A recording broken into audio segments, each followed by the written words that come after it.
Di kahit lunod na yung tao, konting kibot sa lansangan, may panibagong palabas na naman.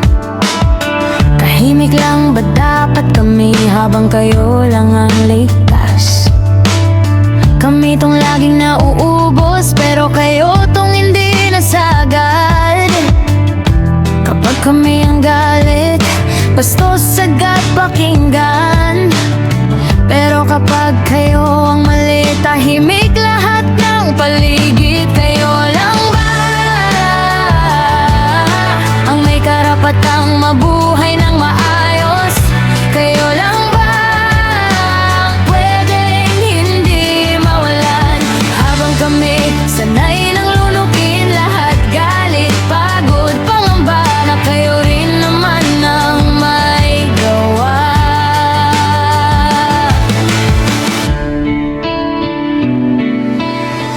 Ginawa niyong dekorasyon yung mga taong naghihirap.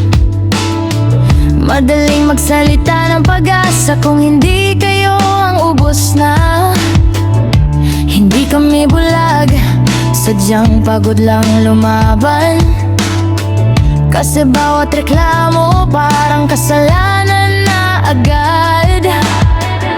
Hindi na nakakagalit, nakakapalumo na. Nasa bansang minahal mo, ikaw